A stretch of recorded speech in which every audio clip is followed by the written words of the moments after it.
Hey folks, I'm Garen Carlin, owner of Moss's Creek Outdoors.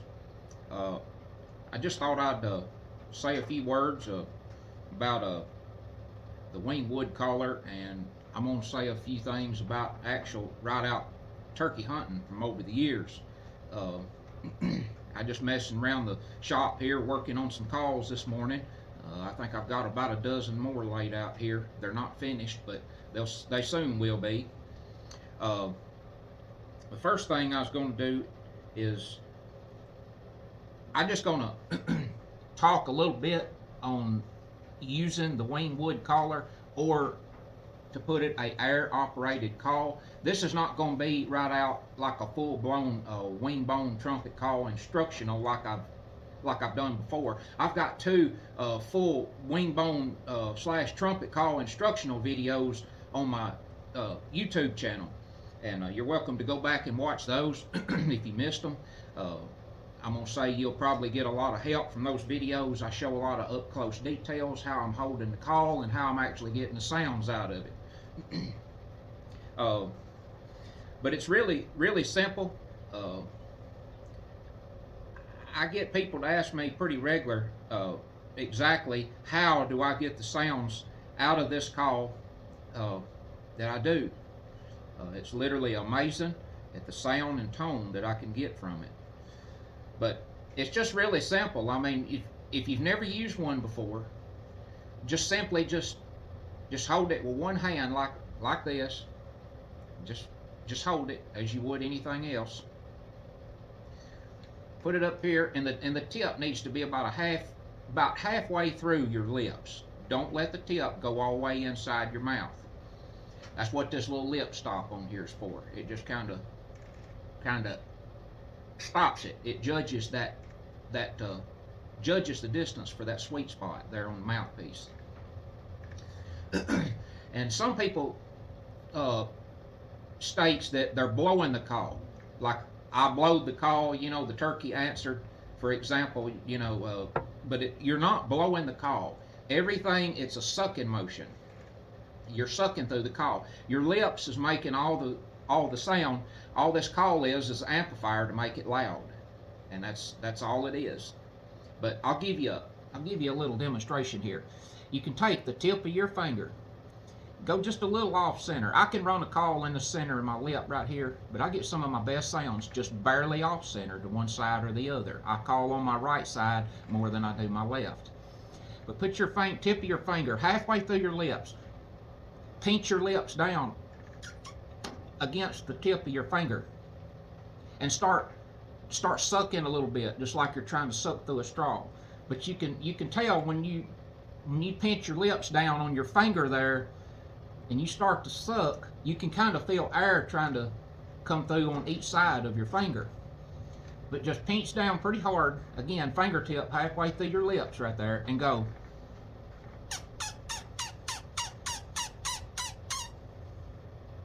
Like that. You hear that little sound? That's the sound, that's the turkey sound that you're getting out of this call.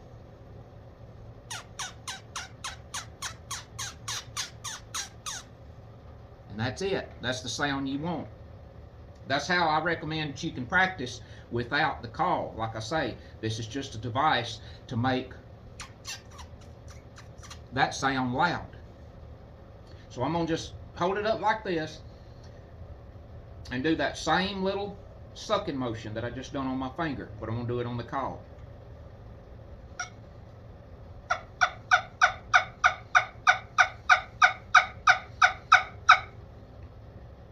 And to do the clucks or the cuts, I'm going to just do some quick popping. Just pop, pop, pop, pop on the end of the call.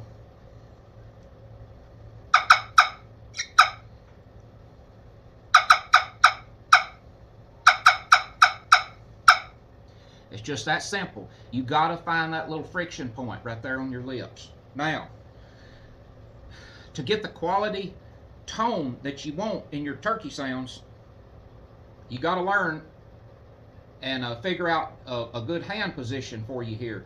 I hold the call around the very end down here, just with my thumb and first finger. And I'm holding so close to the end of it, you can see right there, I'm letting the end of my first finger drop in front of the hole there on the end of the call. I'm not jamming my finger real tight up against that hole. I'm just letting the tip of my finger just kind of lay across in front of that hole a little bit. Just like that, if you can see it. And sometimes I got my finger in front of about half of it, sometimes a third of it. If I'm tree calling, I might have almost all of it covered. But for a tree call, I'm going to hold it, like I say, right here.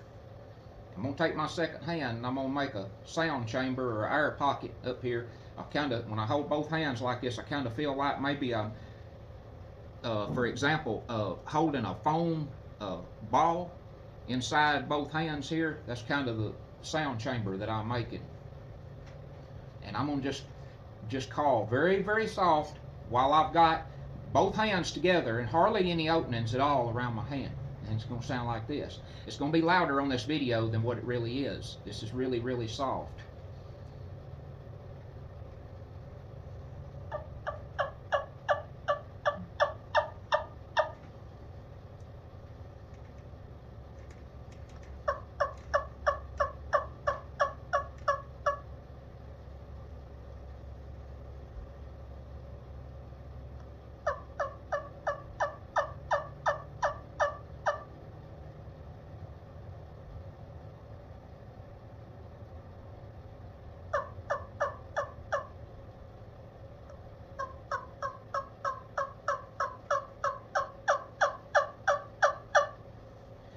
Just like that. It's like a hen still sitting, when she's still sitting up on the roost in the morning. I've walked in the woods many a time and it get daylight and you sit down by a tree somewhere and when you hear a hen start doing that, she'll be just like right here, you know. And you just have to lock on and be still. Don't let her see you if the gobbler's close. But one thing I have done over the years, if I can run a hen off without alerting the gobbler, I'll do that. If I can make her fly the other direction, I'll sit down and I'll call right there where she was roosted. And I've had gobblers come straight to me before and kill them. I guess they think that you're that hen that was roosted right there. But you know, if she's a couple of 100 yards or 300 yards away from the gobbler, like I say, and you can flush her off without alarming him, that's a good thing to do. Or it's always worked good for me. But to get a little bit louder here on the call, I create an opening. It's like, and a lot of people mentions to me or ask me, do I call with my hand open like this, open that way to throw the sound away from me? Sometimes I do, but the biggest part of the time, I will call with this side of my hand open over here like this, and it goes into my hand and then kind of bounces back, and it's going to give me an effect like this.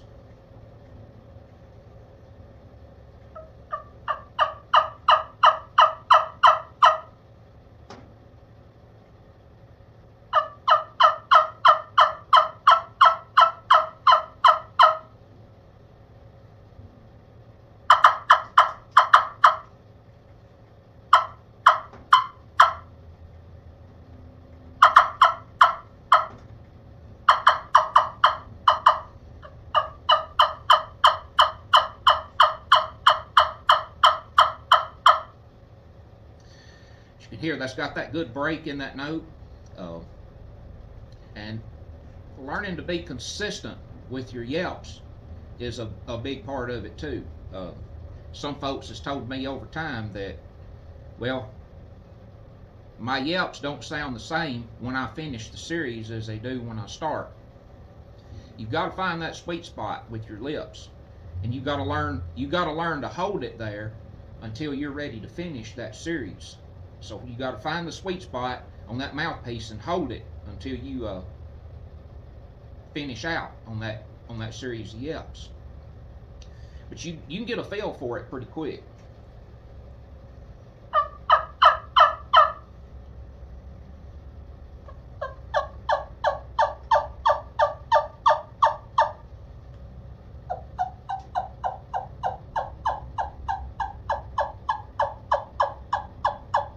You hear that sound, it's almost like those yelps. It's got a little squeak or a little squall in the first half of them, in the first half of each note right there.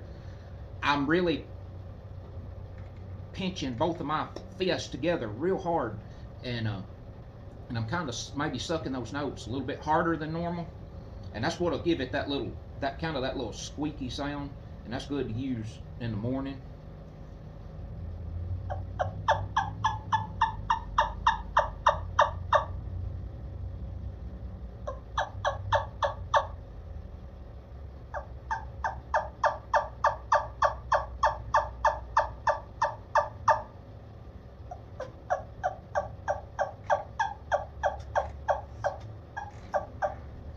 Just like that. I'm gonna make it loud again. Come back and I'm gonna cut my hand open like this, and I'm gonna get that bounce effect out of that tone when it comes right out of that call.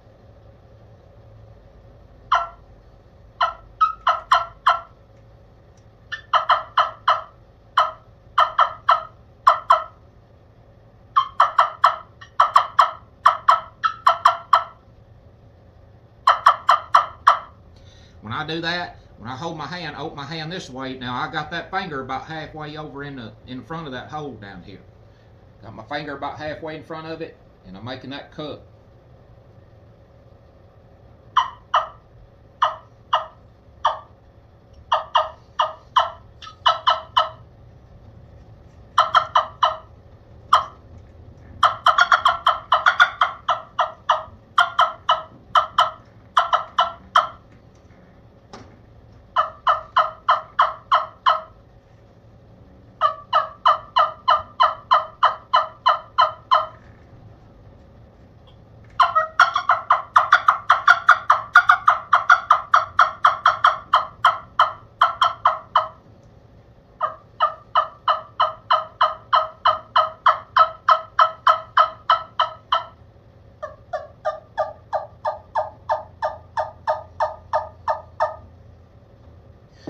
That's pretty much it. You practice, practice, practice, and then after that, practice some more. Something I tell a lot of folks that calls me, and I'm getting now where I have a lot of people that write me. They write me letters. I just got a letter from a guy up in Maryland yesterday telling me that he could tell that I got a severe, massive passion for what I do. I do. I think that I'm gifted. I think I'm very gifted by the good Lord above to be able to produce calls and sounds that I do, and have an impact on turkeys out there in the woods, and seeing how they respond over the years, and it's just a lot of excitement, and I have to stay busy every single day building calls, and I talk to people all over the United States almost on a daily basis, and it's just unbelievable. But one statement that I make to a lot of people that I talk to is I could make some really, really decorative calls if I wanted to. I've got some sources nearby pretty close, people that does laser engraving and stuff like that. But I focus on building a call. I keep my stuff looking good, but I focus on building one that somebody's actually going to hunt with and kill turkeys with, instead of laying it up on the shelf, and never use it. I focus more on sound. I focus on building a hunting call, one that's going to be used. I also tell folks out there that I never say that my calls are the best. I never have, and I never will. I just focus on making a good call and making what I know works. And when it comes to the subject of the air-operated call, it don't have to be this call. It can be this call, a trumpet, a regular right-out trumpet call, a real wing-bone call, whatever. If it is a air-operated call, when it comes to that style, I've had too many encounters with gobblers over the years because I use that sound. I know it produces a sound. It's not even close to anything else, any other type of call. I mean, the air-operated call is pretty much sitting over here to the side to itself. It's like it pretty much speaks for itself. And if you put your mind to it, you listen to that tone that call makes, it kind of has somewhat of a pleading sound, if you will. And I think that might be one thing that really pulls the trigger with a lot of gobblers and will get them to respond. And here's another little thing. Just because a gobbler answers you, but he don't come right then, you know, don't take that as a, you know, don't take it in the wrong way. I mean, just, you know, he answers you and then he leaves and moves off, you know, 8 o'clock in the morning. Don't think he's just leaving and he's just gone. He's not coming back. And this is the way that I've killed them before. If you know he answered you, he will remember where that hen was. So if you're in a blind, or if you got a comfortable place to sit, just keep sitting there and wait a couple hours if you can. Because I've had that to happen at like 8 or 8:30 in the morning, and what'll happen, them turkeys will make a big loop, and they'll go up like a hollow and back around a big ridge and come back down, and they'll make a loop like 2 or 3 hours later, and they'll come back through that same spot where they answered you earlier. They may not be gobbling, but they'll come back through that same spot where you were sitting, or where you're sitting right there, silent, just looking, just checking things out. Like they know they hear that hen there somewhere, but they're just looking. You know, you got to sit there and just be waiting, watching, you know, listen. Kind of treat it like you're deer hunting in a time like that. Listen for something walking, you know, if there's no wind blowing, you know, listen for leaves crunching, you know, if it's dry enough you can hear the leaves. That's something else right there. If it's been raining and those leaves are wet, you better be on your toes, because when the leaves and all the ground's wet, they'll sneak up on you and see you before you know it. I mean, they're quiet as a mouse right after a rain. You got to watch that. Best thing to do in a case like that, if the conditions real wet, is be in a blind. So if you did happen to move, they won't see you. I'm also working on 2 wingwood callers today. I think I'm working on about 10 right here right now, but 2 of the ones that I'm working on right now, that's right over here, I'm building for a guy in Marble Falls, Texas. He called me the other day. He's a former NWTF world champion turkey calling judge from the convention up there. Served on it, he said, for about 25 years. His name is Robert Linder. Robert Linder. Talked to him about 20-30 minutes the other day. A pretty interesting guy to talk to. And he said he served up there on that world champion calling contest for many years. And I'm getting ready to send him a couple of calls, and I'm sure he'll be proud of them. This is also a reminder, don't forget to enter my drawing, or my contest. You can look back further on the page here. I posted a video on that. I'm going to give March the 31st. I'm going to draw and give away 2 of the wingwood callers. To go back and watch that video, me and my wife's on there. My wife tells you what you need to do there to get your name in the pot. But I think we're gonna draw live on March the 31st. So make sure and get in the drawing. You take a chance on getting you a free call. So until next time, I've enjoyed sitting down this few minutes. I'm Garen Carlin, owner of Mosses Creek Outdoors, and we'll see you next time.